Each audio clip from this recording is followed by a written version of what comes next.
Thank you guys for giving me the opportunity. I'm Ramesh Noir. I'm joining from Florida, USA, East Coast time zone.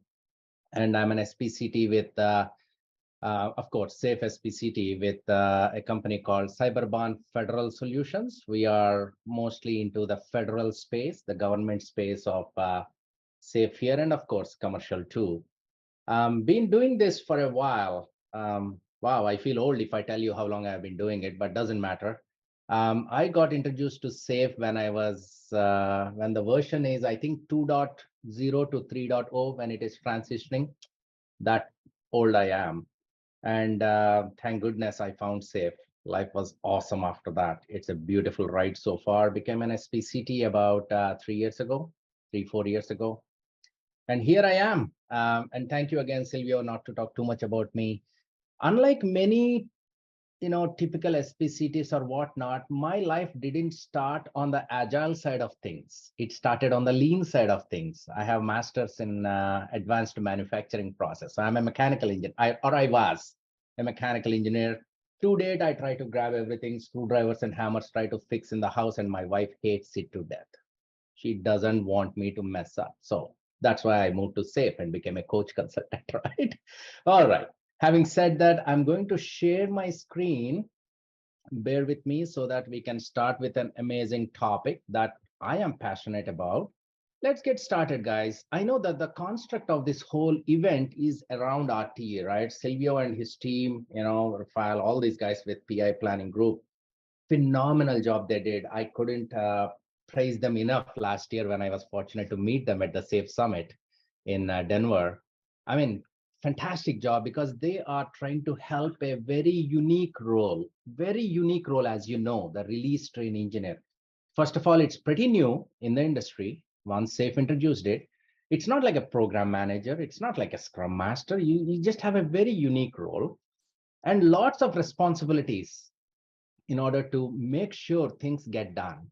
Now, when you start thinking about that, recently, off late about a year, 2 years ago, it occurred to me, have we really dug deeper into the soft skills that are required for the release train engineer to be successful, right? The whole idea is all of us want to be successful. Nobody wants to be part of a losing team. But how can we achieve that? And that's where I started doing some kind of a research, digging around about various elements that make somebody better. And that's when SAFE also came up with the concept of business agility. If you know, like 3 years ago, 4 years ago, more or less, the concept of business agility started picking up steam. I'm like, that's all good. Business agility is great. SAFE is already a big, supporter of it. They are already providing artifacts. How can we help the people who are trying to deliver the product in, like kind of connect them to this concept of business agility? And that's where it occurred to me, perhaps there is a soft spot somewhere. There is a good opportunity for us to focus on very unique construct called adaptive leadership. Regular leadership, we have it in the foundation palette. We talk about lean agile leadership and all that. That's all great, no questions. But can we complement it with something? And that's the genesis of this presentation, guys. So bear with me, making an effort to try something new. And why not with the fellow RTEs here, right? Or the RTE Circle people. This is the best group I can ever have, right?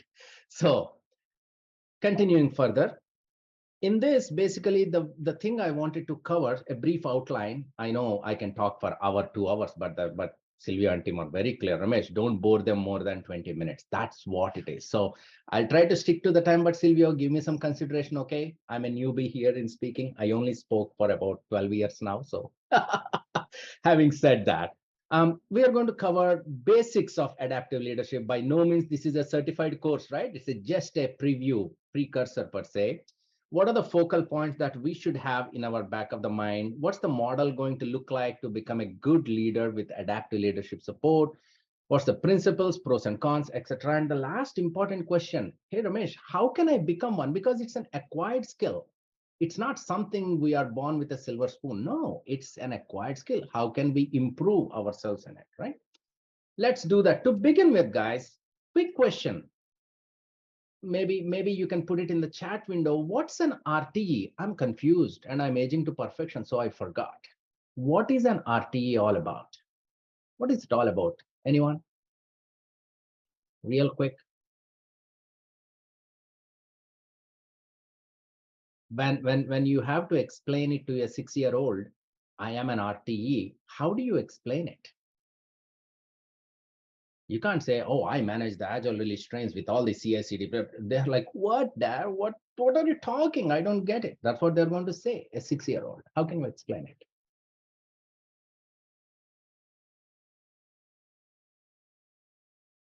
Super Scrum Master, servant leader, great.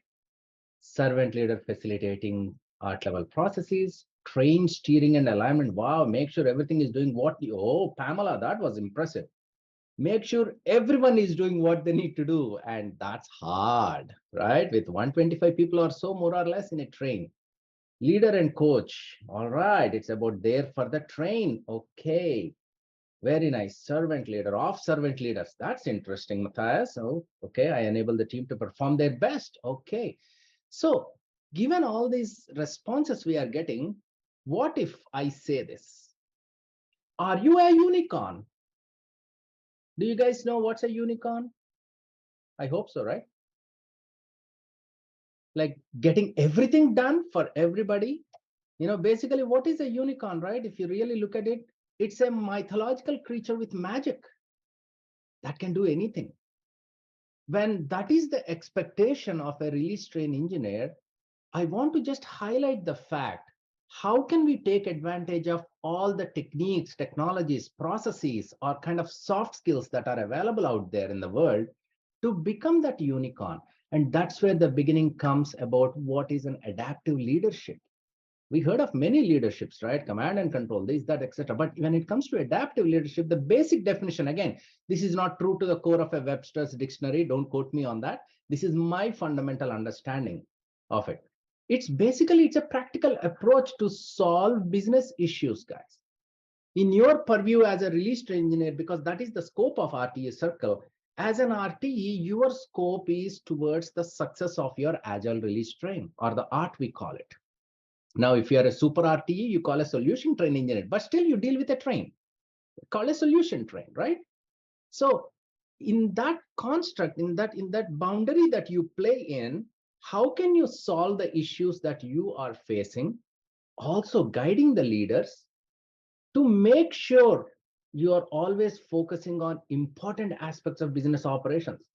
How many of you actually experienced with leaders where you want to focus on something and they come something else with a curveball? Like, yeah, what are we doing? Why are we doing this? It doesn't make sense. And they're like, no, that's the way to do it. So how can you come up with that innate skill set to guide them? The pleasure is in getting work done, right? One of you actually posted, I get everything done for the train. So how can you start doing that? And here is what we need to understand is change is constant. That's an old syntax, right? Everybody keeps saying the same. The only thing constant in the world is change. It keeps changing. And when it is changing, how can you navigate it? How can you be that amazing captain of the train or the ship, right? Where you can maneuver it so that you're not getting kind of escaping from the impediments, but be able to solve them so that you can taste the success. This is where the work done by Marty Linsky and Ronald Heffes, I posted the picture of the books. That's what is kind of a lead gen for me, where the thought process started about adaptive leadership. Like there is something here that we have to take into consideration. It should be like a aim, lifetime achievement to get all RTEs accustomed or trained in the skill of adaptive leadership. All right. So what are the focal points that helps us to get started?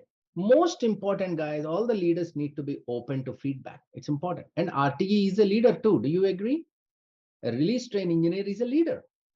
I understand somebody said servant leader, but my personal opinion, don't call them servant leaders, because there is a misunderstanding somewhere. They said, oh, the team is working hard. Can you please bring coffee to them?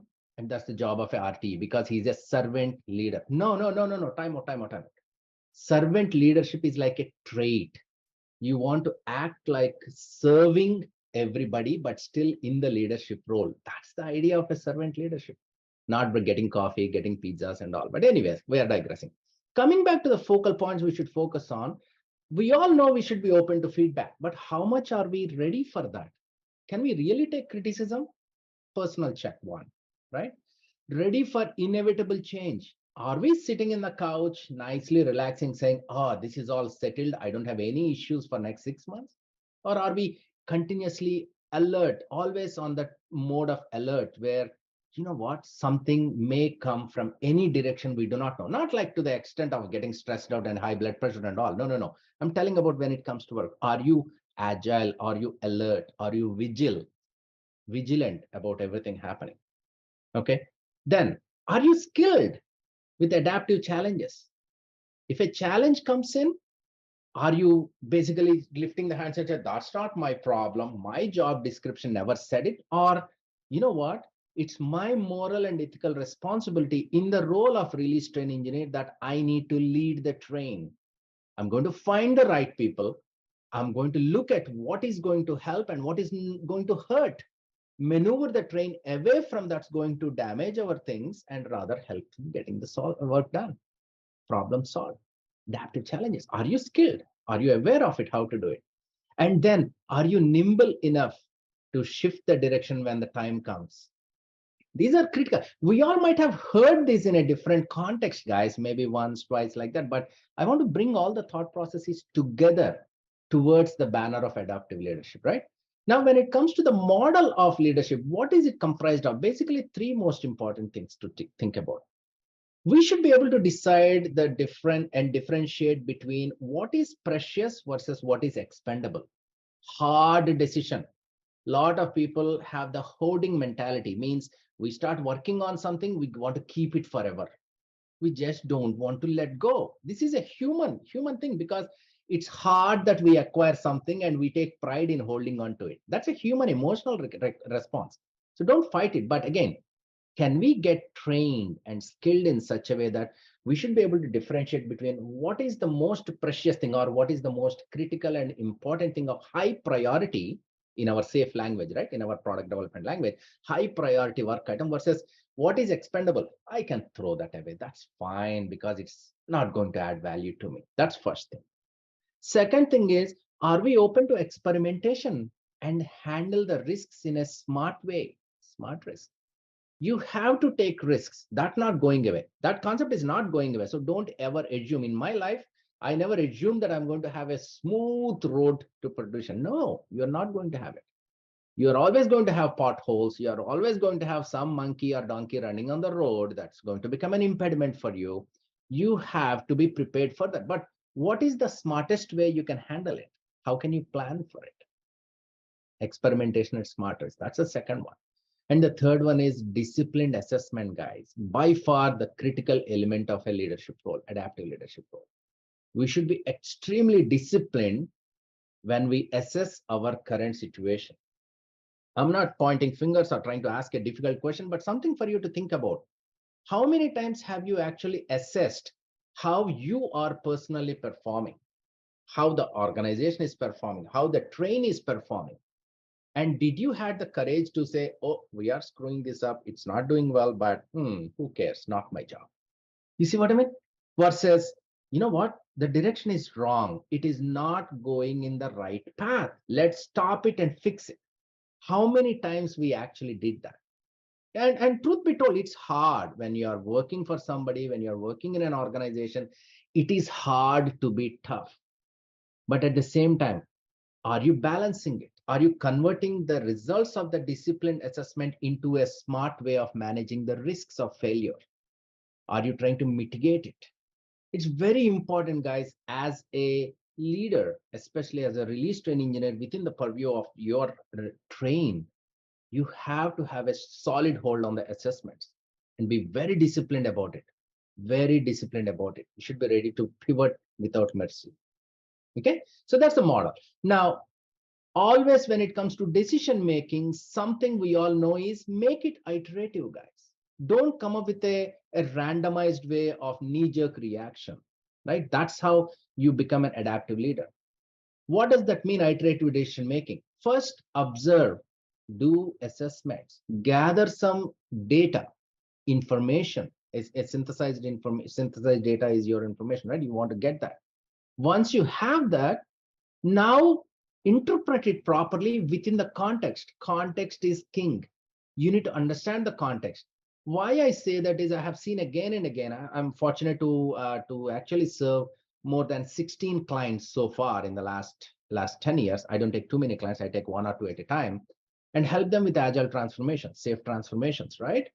And most of the people are like, oh, Silvio and his team did something. Silvio, I'm taking your name because your screen is your picture is on my screen. Silvio and his team is doing that, so I will do that. Don't interpret it that way. Don't. That is the good old saying of monkey see, monkey do. No, we don't need to be monkeys again. We are professionals. We are release trained engineers. We are smart, trained, and skilled. So get the data. All right, somebody is doing something, but is it applicable in my context? What is my context? So interpret it. That interpretation is very critical, guys, very important. Now intervene in the system. Now make the change based on what is your context, how you can adjust it. That is the essence of iterative decision making. Iterative, depending on you come from British English or American English or Indian English, that's the way it is, right? So go with that. Go with that. It's very, very critical. Because once you have all these details coupled together, the model of three followed by the iterative decision making, that's what leads us into the principles of what makes the leader an adaptive leader. First and foremost, you must have emotional intelligence. Very important. So don't have sympathy. Sympathy is a knee-jerk reaction. Have empathy. Understand the context, understand the situation, understand what your team is going through, what your train is going through, and then help sort it out. Emotional intelligence, a lot of people talked about this topic, so I don't need to go deeper. It's a very critical element. Following by that, in my personal biased opinion, organizational justice. Very critical for leaders to be, especially as an RTE. Can you really stand up to your team against somebody from a different train, against somebody from a leader, or can you support your leader against the team that is making negative comments? These are all practical issues I have seen. I mean, it's nothing new, guys. We should all agree to that. We observe that. So, but that is where we have to learn to become open and honest. You can, and let me tell you a secret. The easiest way to become open and honest is by adding a little hint of humor to your conversation. Seriously, a lot of people are having hard time to be honest with people. You don't need to be. For example, my friend Eric is here. Iren is here. I'm going to talk to him. Hey, Iren, what's up, buddy? What's going on? I heard that you are making, funny comments. But it's easy when you add a small line of humor, hint of humor. But what I'm trying to emphasize here is you have to become an embodiment of organizational justice. Be honest, guys. Be honest. That's the second principle. The third one is focus on development. You have to invest in innovation and experimentation. Innovation alone won't survive. Experimentation alone won't survive. It becomes boring, both of them. You have to blend them both, innovate and experiment. And now there is another misconception. Oh, failures, it's okay to fail. I understand it's okay to fail, but at what cost? If you are building a new product, yeah, you can fail once, little bit, you can fail twice, and that should end your career. Right? In real life, think about it. It's not easy to fail in the market. So rather convert it into learning in an iterative way through failures at a small scale. Very important is the scale. You cannot build the whole product and try to fail and say, oh, bah, we just did the experimentation and we are going to fail. We know. No. Stop. You might all have watched the news or watched the live show of Elon Musk. They sent one of the largest rocket ships from Texas last week. It's an experiment to send the ship to Mars and beyond, guys. One of the largest rockets ever built.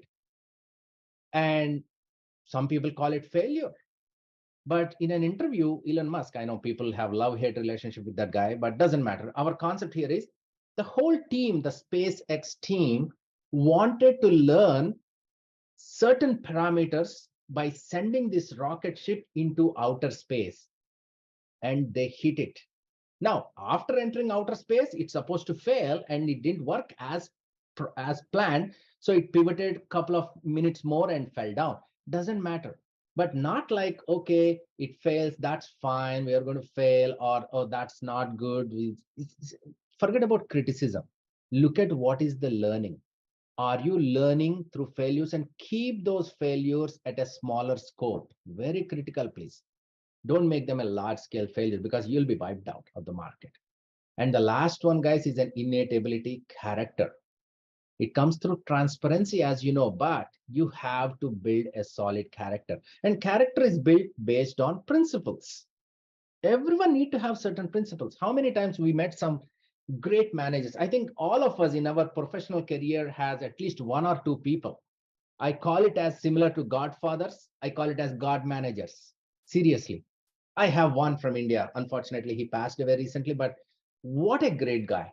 Even after 23 years after I left my country of India and became a US citizen, I still used to call him and talk to him. That is the connection.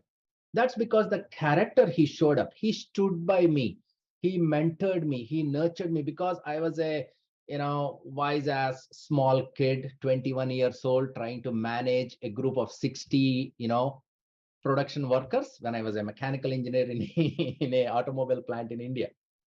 It's hard job. He knows that. I didn't know that. I was very cocky. I was like new job, right? Newbie, like a new soldier trying to pick up arguments with everybody. And he took me to the side many times. I hated him for that in the beginning. But little did I know, the wise man actually started mentoring me. I didn't know the meaning of mentor at that time, 22 years ago. That's his character. So looking at that, why can't I become somebody like him or somebody better than him? So that's what is another essence of adaptive leadership, guys. 4 principles. Please keep that in mind. Emotional intelligence. Everybody knows that. Organizational justice, critical. That's my addition. Development. We know we can focus on people. And character, guys. Nobody can take your character away except you, right? Almost coming to the end. Now, what are the pros and cons? Like how easy it is to become somebody like this and how difficult it is to do this. The pros is like you become great at managing the change. You include everybody because you are emotionally intelligent. You have multiple opinions. You gather information, invest in iterative learning. Now, there are not many rules or etc. because you are like jack of all trades trying to manage stuff, a typical RTE, how they do. And you are relying on your team's strengths and be able to apply effectively. That's the fundamental output of becoming a leader with adaptive agility. However, the con says there is no rule book. Now comes the problem in an organization that is having heavy hierarchical structures. You cannot just walk around to everybody and anybody and keep talking. That's something you need to figure out. And then rules are meant to be broken sometimes. If something is not working your way, you should be able to challenge those systems and processes. And thanks to SAFe, they just added in the flow accelerators, one of that as number 8, challenge your legacy systems. That's kind of goes very close to this. So I was so happy when I saw that, a framework like SAFe is actually supporting something in an indirect way that I was also thinking. And decisions can be made too quickly sometimes, and a lot of people are not comfortable because they are afraid of risk of failure. But if the decisions are supported by an educated information capture, you are good to go. That's okay. That's okay to do. Now, the last slide, guys, is how to become one. You may say, Ramesh, this is all good, man. You call me up for this RTE circle and talk about all these things. This is bouncing off of my head. How do I become an adaptive leader? Start with thinking outside the box, guys. I'm not talking about McDonald's ad or Taco Bell ad thing. I'm talking about think outside the norm and challenge the way, not in an aggressive way. Challenge means question it. Is there any other way something can be improved upon, done in a better process, or system or structure? Okay. Now, can we look at our change management process and make it a little bit more flexible so that the organization can evolve at a better pace? Or are we stuck with our policies and processes? Okay. Now, am I in a position to embrace the uncertainty, saying that, you know what, it is norm to have uncertainty, but I am equipped in such a way, supported by my team, so that we are going to learn from it. We're not going to fail out of it, but we're going to learn from every question, every impediment that is posed at us. And then we are going to find better solutions by maneuvering around it. All right. And now, based on our experiences so far, can we become proactive? Can we actually take it into consideration when we do that planning or whatnot, whether it is yearly planning or a quarterly planning at the train level? What are we doing? Can we be proactive based on our past experiences? Are we open to experimentation? I'm telling you, a lot of people say they are, but they have no idea what is the definition of an experiment is. Truth be told, I'm telling you, I'm the living, breathing example. In my biased opinion, 90% of the companies have no clue what is the meaning of experimentation. They think that doing a MVP, minimal viable product, is an experiment. I'm like, wow, seriously, all right, I'll stay quiet and I'll take a step back because I don't get paid for that, right? If they ask me, I'll teach you, kind of thing. So something to keep in mind. Are they open to experimentation? And are you open to diverse opinions on the topic? Or are you saying, oh, you know what, this is a technical thing, only an architect can answer? As an RTE, guys, these 6 questions are something you should like tomorrow when I talk to you, when I meet you on LinkedIn or somewhere, I should be able to observe these 6 elements in you, in your modus operandi, the 6 traits that makes you a solid RTE thereby, because you are becoming a representation. You have taken that you drank that particular adaptive leadership Kool-Aid. Very critical, very critical. Because that's how now, having experienced this, supported by the traditional thought processes of what are the roles, what are the responsibilities of RTE, how you operate within the train level, who are your supporting roles like the system team, shared resources, your system architects, all those guys, business owners, etc. Now you become special. Now you become the unicorn because you have the magic within to actually bring the change. Don't, my humble request, don't be one of those persons who just hold the flag post and say, I'm an RTE. No, no, no, no, no, no, no, no. Make it special. When you hold a flag, you are representing the train. You are the pioneer. You are the pilot of the train. How can you make it special? How can everybody around you feel jealous? Like, look at that RTE, man. That train is so happy. That's performing so well in spite of the problems. How can I become like him? How can you actually become like your God manager? I use the word. I know it doesn't exist, I think. But how can you do that? I hope that this will help you reach that point, guys. Okay. With that, I'll wrap up the short and sweet presentation. Hopefully, you all enjoyed it.